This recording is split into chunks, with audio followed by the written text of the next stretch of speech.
Olá, pessoal. Mais uma aula sobre história geral, né? O tema Segunda Guerra Mundial, tá? Um tema muito importante, né? Ah, Fato que marcou muito profundamente a história do século XX, ok? Bom, e vamos então aos slides. A Segunda Guerra Mundial, deixa eu ampliar aqui, ela teve a duração de 6 anos, de 39 a 45, né? Ela inicialmente ela começa com os aliados, né? Países liberais democráticos, tá? Contra o bloco do eixo, né? O eixo era o quê, né? Roma, Berlim, Tóquio, ou seja, Itália, Mussolini, Alemanha, Adolfo Hitler, e o Japão, né? Que desde a Revolução Meiji de 1868 já vinha, né? Numa escalada militarista e imperialista lá na bacia do Pacífico, o Japão do imperador Hirohito.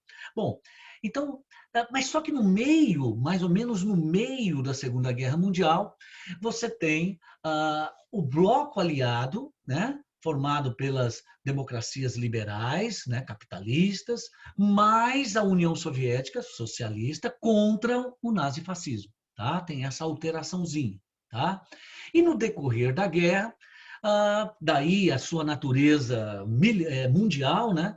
Muitos países, né, vão apoiando um dos lados da guerra. Por exemplo, o Brasil apoiou os aliados, inclusive chegou a mandar tropas, né, a partir de 43, daquela acordo entre Getúlio e Roosevelt, né? O Brasil mandou tropas e tal. A nossa vizinha Argentina, por exemplo, apoiou o eixo, né?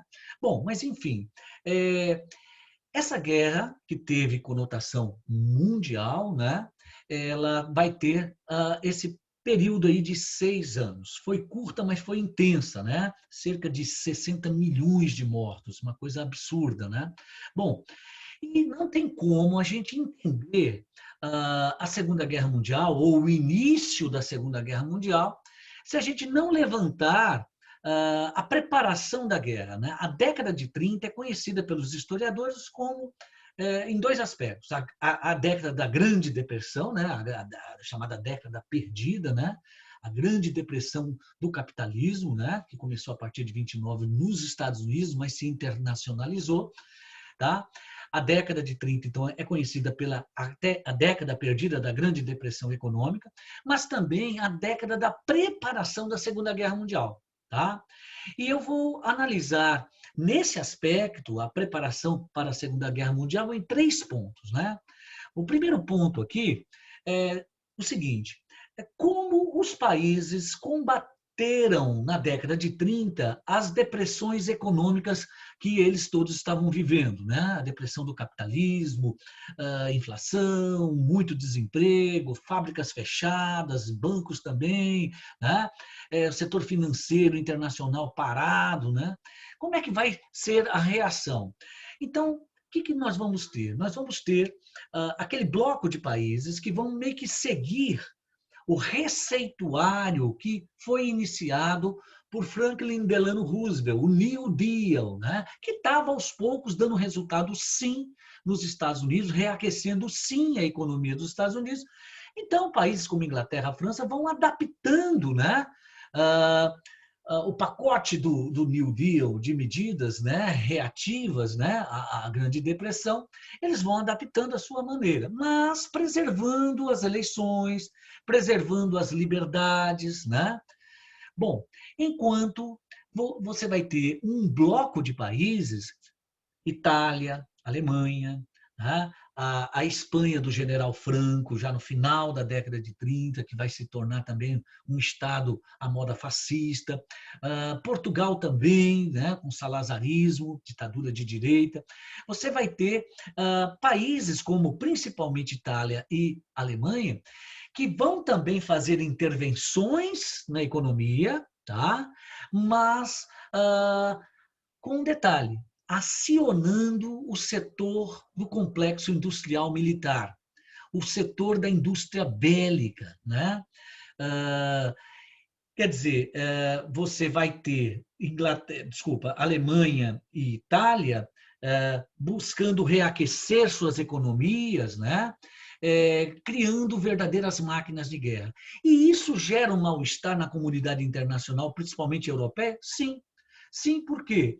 Porque não vai demorar muito, esses países democráticos da Europa vão entrar na corrida armamentista, né? Por conta do disparo, né, de gastos com o setor bélico que tanto a Alemanha de Hitler estava fazendo, como a Itália de Mussolini. Bom, o segundo aspecto sobre a década de 30 vai ser a chamada política de apaziguamento das democracias europeias, né? O que acontece?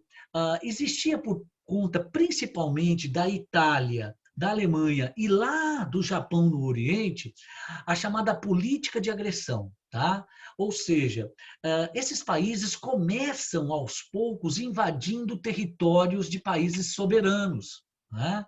É um exemplo, por exemplo, né? A Itália invade a região da Abissínia, né? Acho que eu tenho um mapa aqui. Aqui, ó, lá na África, a Itália invade a Etiópia, antiga Abissínia, né? Depois, inclusive, vai anexar também a Líbia. E um pequeno território, um pequeno país aqui na região dos Balcãs, a Albânia. Daquele projeto megalomaníaco, né?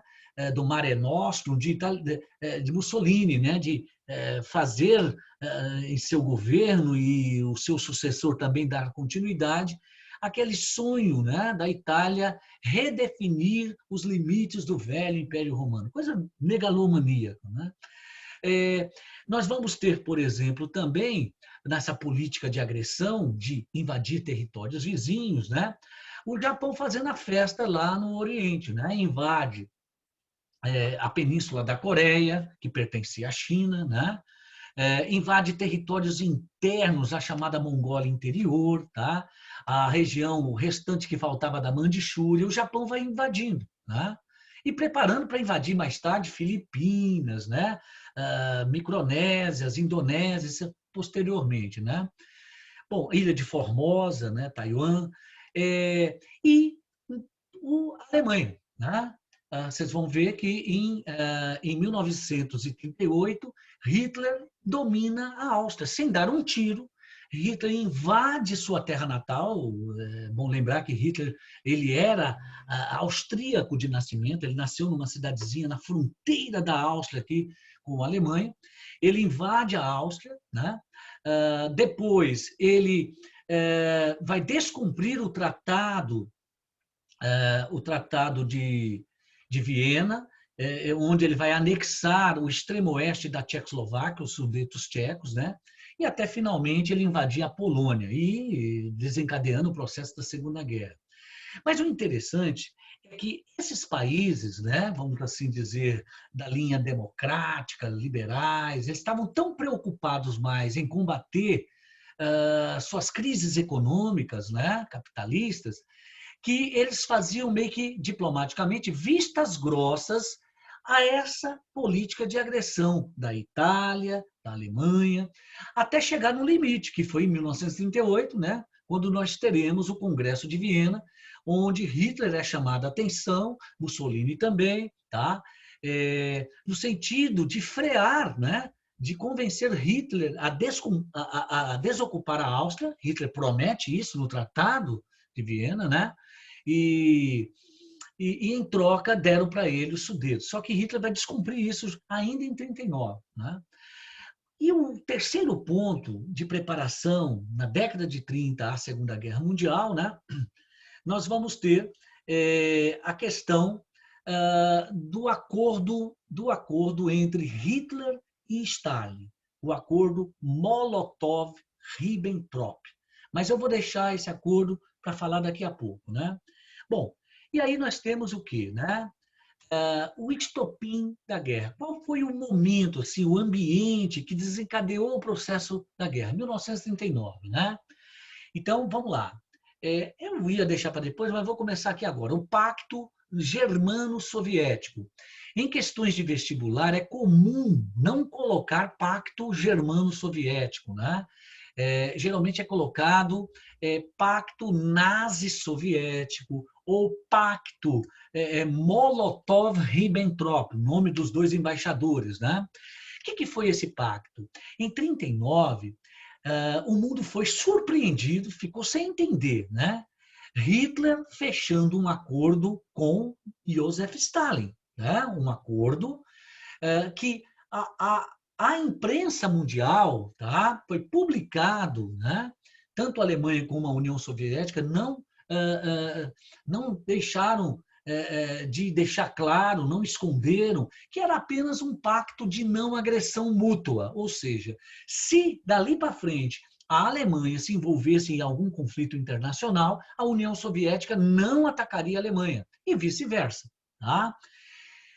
Mas não, tá? A gente vai saber disso que eu vou explicar aqui agora, só depois da Segunda Guerra Mundial, quando ela terminou, quando entraram lá nos arquivos da chancelaria alemã, descobriram o original do Tratado Molotov-Ribbentrop, que tinha uma cláusula em secreto. Na verdade, além do pacto de não agressão mútua, os dois ditadores, né, Hitler e Stalin, combinaram, né, secretamente nesse tratado a divisão da Polônia.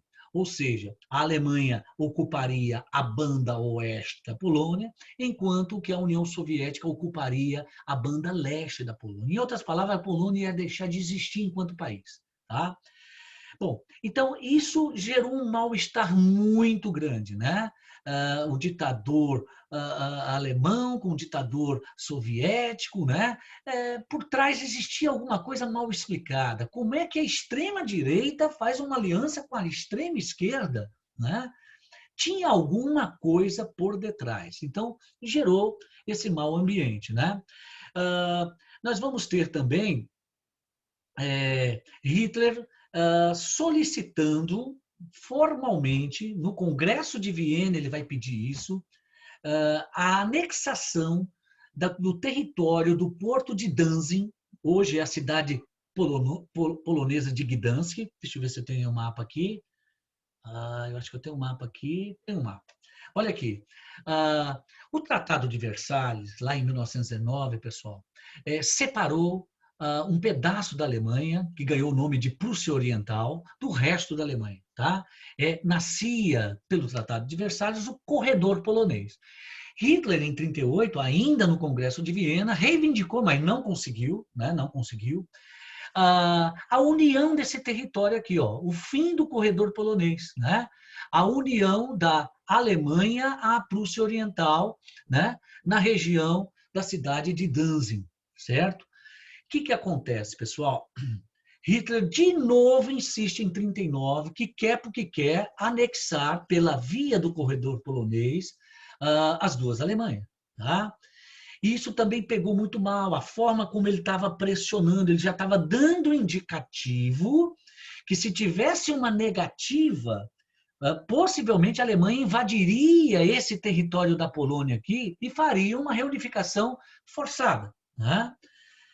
E, finalmente, nós vamos ter o dia 1º de setembro, né? Quando Hitler, de fato, invade a Polônia. Ele invade a Polônia, né? Justamente por esse território do corredor polonês, ele invade aqui. 2 dias depois, Inglaterra e França declaravam a guerra ao eixo. Declarar guerra ao eixo não era declarar guerra apenas à Alemanha, era declarar guerra a todo mundo que estava na aliança político-militar do eixo. Japão, Itália e Alemanha. Começava a Segunda Guerra Mundial, ok? Bom, e aí nós vamos para as fases da Segunda Guerra Mundial. Eu, costumeiramente, em sala de aula, eu costumo explicar a Segunda Guerra Mundial da forma mais simples para o aluno entender, em 2 fases, tá?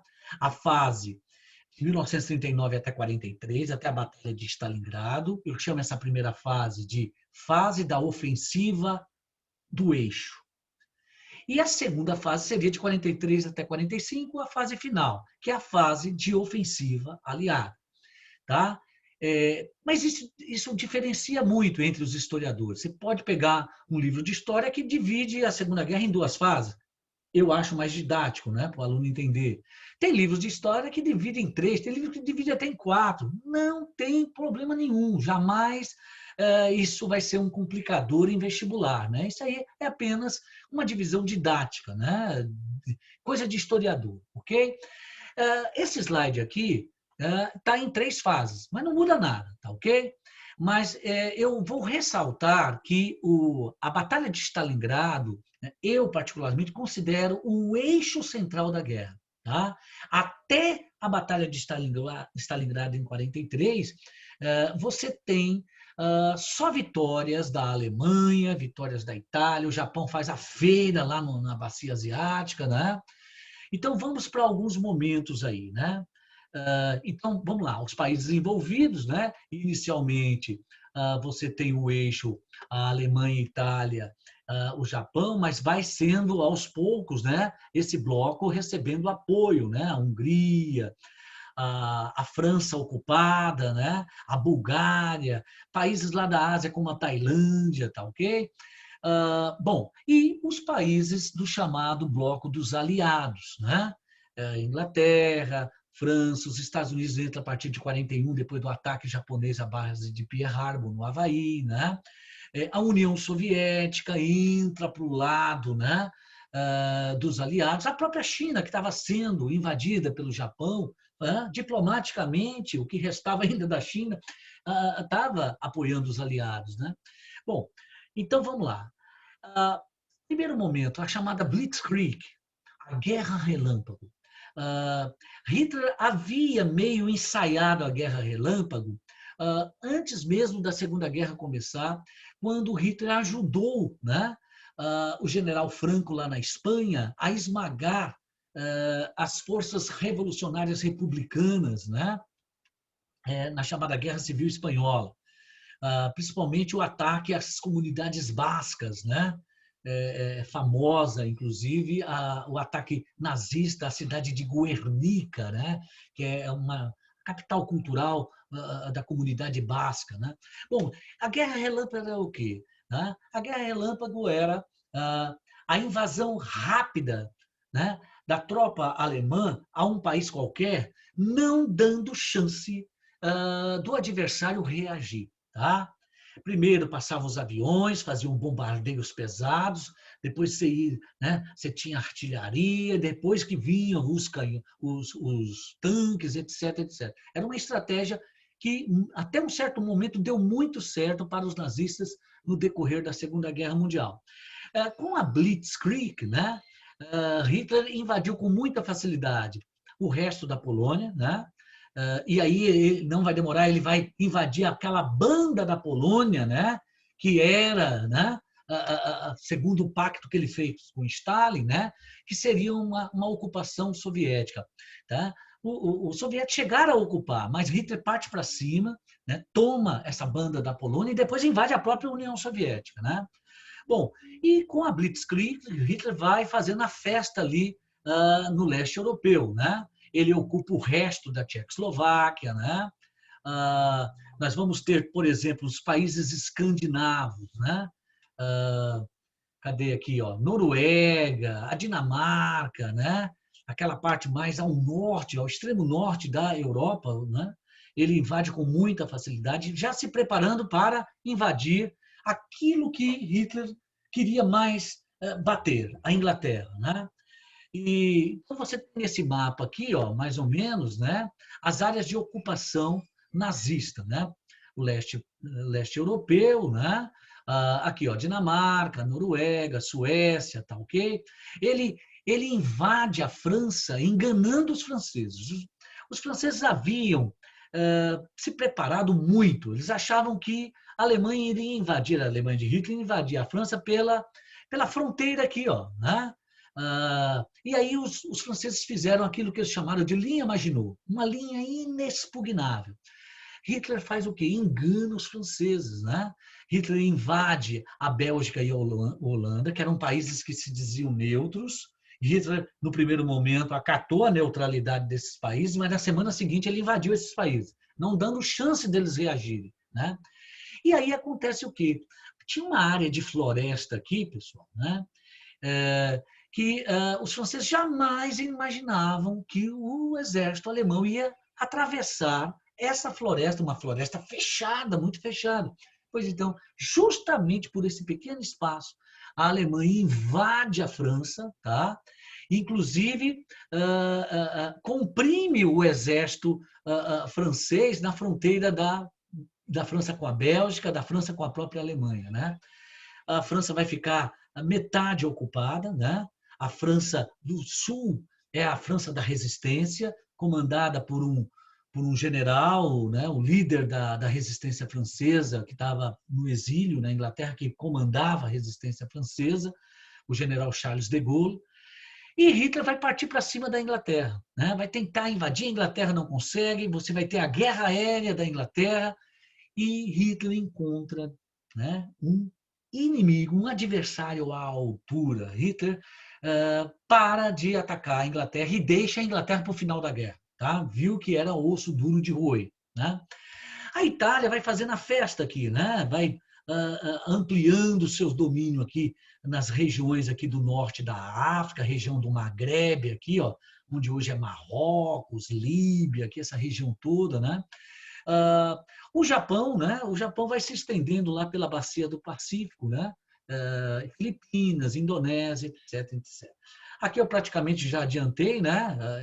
Hitler invade a Bélgica, Luxemburgo, Holanda e entra por uma floresta densa, ocupa a França, né? Bom, beleza. Aí o que temos, pessoal? Já falei também da resistência do sul da França, né? Hitler não consegue dominar toda a França, a resistência heróica dos franceses, tá? A liderança de Charles de Gaulle, tranquilo? A Batalha da Inglaterra, Hitler tenta, mas não consegue, né, fazer cair a Inglaterra. A invasão da Iugoslávia, né? Hitler vai dar um passeio na região dos Balcãs, juntamente com tropas italianas. Eles ocupam ali Grécia, Macedônia, Bulgária, Romênia, faz a festa ali, né? Bom, e aí o balanço da primeira fase, né? A Alemanha dominou a Europa com facilidade, a vitória das forças do eixo na sua ofensiva parecia inevitável, só a Inglaterra continuava a resistir. Os vários tons de verde representam a Alemanha e os países aliados. Então, esse pequeno mapa aqui, ó, a parte que tiver verde aqui, era domínio direto da Alemanha ou aliados da Alemanha. Tá? Bom, e aí, mais uma vez, um mapa, né? E aí nós vamos ter, em 1941, um evento, né? Um episódio. Tudo indica que os japoneses conseguiram decifrar um código de guerra. Durante a Segunda Guerra tinha muitos códigos de guerra secreto, né?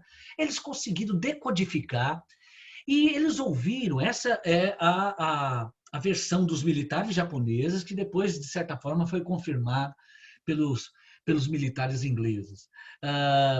Estava em negociação, estava em andamento já bem avançado, uma negociação entre o governo inglês e o governo dos Estados Unidos. Os Estados Unidos ainda não tinham entrado na guerra. Né? Os Estados Unidos estavam neutros, né? Se beneficiando com essa neutralidade. Muito semelhante à Primeira Guerra Mundial, que eles só entraram no final. Né? Pois então, o governo inglês meio que estava combinando, acertando, né, com o Departamento de Estado norte-americano, no sentido de usar uma base da Marinha de Guerra dos Estados Unidos no arquipélago do Havaí, ali no meio do Pacífico. Ou seja, os ingleses iam ocupar essa base naval de Pearl Harbor lá no Havaí para, a partir dali, atacar as posições japonesas na bacia do Pacífico. Né? Seria um trampolim. Né? Os japoneses, né, se anteciparam, possivelmente decifraram esse código e eles se anteciparam. O que eles fizeram? Né? Assim que souberam dessa possibilidade, eles, de forma fulminante, eles destruíram essa base norte-americana da Marinha de Guerra ali no Havaí. Tá? Esse era o pretexto que o governo dos Estados Unidos, né, o presidente Roosevelt, estava meio que precisando para entrar na Segunda Guerra ao lado dos aliados. Tá? Bom, e aí, pessoal, você tem a guerra agora tomando um corpo maior para o lado dos aliados, né? Aqui mais ou menos a expansão do Japão, né, pessoal? Tá? Olha o tamanho da ocupação japonesa, né? Regiões aí, ó, da Indonésia, Tailândia, Filipinas, olha aí, isso aqui tudo já tinha sido dominado na década de 30, a Manchúria, né? Bom, a Mongólia Interior, tal, tal. Beleza. Aí nós vamos para a guerra, a chamada Batalha de Stalingrado, que, ao meu ver, né, eu sigo mais essa linha de dividir a Segunda Guerra em duas fases, fica mais simples de entender. A Batalha de Stalingrado, né? O mapa aqui ficou um pouco ruim, pessoal, mas nós vamos ter aqui o seguinte: Hitler havia invadido a União Soviética, havia feito cerco a Leningrado, a antiga São Petersburgo, né? E Hitler também estava ocupando áreas no centro aqui da União Soviética, partes do sul aqui, dos Urais, etc, etc. Mas o que acontece? Moscou. Tá? Hitler estava começando a se preparar para uma batalha que ele via que seria muito longa. Tá? A Batalha de Moscou, né? Dominar o coração da União Soviética. Né? Então, o que os militares nazistas planejaram? Bom, como a Batalha de Moscou, né, vai ser muito longa, nós vamos precisar de combustíveis, né? O que acontece? O olhar dos militares vão para a região de Stalingrado, né? Uma região petrolífera. Vamos dominar Stalingrado, a região toda ali ao redor, né? Jazidas e jazidas de petróleo, porque a gente tem um abastecimento para uma guerra que vai ser longa contra Moscou. Né? Só que aqui, pessoal, ocorre um erro da estratégia militar dos nazistas, principalmente os soldados romenos da retaguarda. Eles dão uma bobeira e deixam um espaço, né, entre os soldados nazistas em torno de Stalingrado e essas tropas, né, de soldados romenos que estavam colaborando com os nazistas, deixa essa brecha. E, através do chamado movimento de pinça, o exército soviético, o exército vermelho, consegue, né, afastar a retaguarda romena das tropas nazistas. E aí faz o cerco a Stalingrado e vence os nazistas ali em Stalingrado. Né? As tropas nazistas ali se rendem em Stalingrado. Então, é a primeira derrota do nazismo na Segunda Guerra Mundial. A partir da Batalha de Stalingrado, você tem um período agora só de derrotas do eixo. Né? Então, a partir de 43, você tem o avanço das tropas vermelhas, né, das tropas do Exército Vermelho, das tropas soviéticas, varrendo esse leste europeu da ocupação nazista. Ao mesmo tempo, você vai tendo, já nesse momento, 1944, né, os aliados subindo a Itália, e aí nós vamos já ter uma participação de brasileiros, né, de soldados brasileiros, tropas brasileiras, se destacaram em duas grandes batalhas, Monte Cassino e Monte Castelo, os brasileiros. Né? Inclusive, vai ser o primeiro dos países do eixo a cair. Né? O governo de Mussolini cai, tá? E nós vamos ter a Batalha de Stalingrado, tá? Esqueci de passar o slide, mas aqui, campos petrolíferos, né? Na região toda aqui, a cidade principal aqui da região, Stalingrado. Então, aí, nós vamos ter o desembarque aliado na Normandia, que ó, o norte da França. Veja só, os aliados já estavam subindo a Itália, as tropas soviéticas, né, que estão do lado dos aliados, avançavam pelo leste europeu, empurrando, né, os militares nazistas para o interior da Alemanha até a derrota em Berlim. Né? Mas o que tropas anglo-americanas vão fazer? Invadir, né? Vai ter uma nova frente de avanço dos aliados pela Normandia. Tá? Então, as tropas anglo-americanas invadem aqui o norte da França, então você tem, tá, o avanço dos aliados pela Normandia, indo rumo à Alemanha, a subida da Itália e também o avanço do exército soviético pelo leste europeu, até a derrota final da Alemanha. Né? os soldados soviéticos vão ser os primeiros a atravessar o portão de Brandenburg, né, que é o portão que simbolicamente é a entrada em Berlim, né? Bom, o Japão vai ficar para depois. A capitulação do governo de Mussolini, né? Pegaram Mussolini, a esposa, membros do alto escalão do governo de Mussolini, foram surrados, né, em via pública, mesmo nas ruas, né? E Mussolini, inclusive, é morto e é dependurado. Olha aí a foto, né? Você tem aí o Duce aqui, ó, meio gordinho aqui, é o Mussolini. Se eu não me engano, é esse, é o primeiro ou o segundo, não sei. Bom, mas vamos lá. Aí, outra foto dos dois, Mussolini e sua esposa, né, executados pela própria população. E aí nós temos o cerco a Berlim, o suicídio de Adolf Hitler, né, em abril de 45. Então, sobrava o Japão. O Japão insistia na continuação da guerra. Inclusive, o governo japonês dizia que a Guerra do Pacífico não tinha nada a ver com a Guerra Europeia. A guerra que terminou foi a Guerra Europeia. A Guerra do Pacífico continuava, né? E aí nós vamos ter, por parte do governo dos Estados Unidos, já não era mais o presidente Roosevelt que estava na presidência dos Estados Unidos, ele havia acabado de morrer, né? Ataque cardíaco, morreu de forma fulminante. E aí o vice-presidente Henry Truman assume o comando dos Estados Unidos e ele toma a decisão do lançamento de 2 bombas atômicas sobre o Japão. A primeira cidade, cidadezinha de Hiroshima, tá? 3 dias depois, a cidade de Nagasaki. A terceira cidade seria a capital Tóquio, mas aí o imperador Hirohito decidiu, né, poupar aí o Japão de mais uma catástrofe atômica, né? E então o Japão assinou a rendição, o armistício, né, em setembro de 1945, tá ok?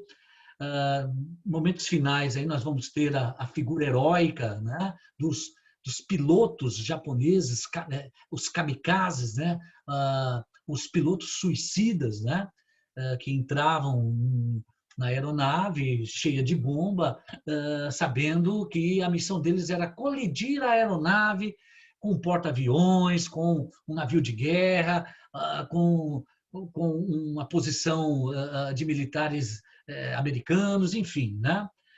Já o desfecho final. A bomba de Hiroshima e Nagasaki, né? 6 de agosto, 9 de agosto. E aqui a foto, né? Momentos depois da bomba ter explodido na cidade, eu acho que horas depois, no dia seguinte, olha como é que ficou a cidade, né? E aí nós temos o fim da guerra. Tranquilo? E assim nós terminamos, tá, pessoal? Essa panorâmica do que é importante saber sobre a Segunda Guerra Mundial. Tranquilo? Agradeço a atenção de todos e fui!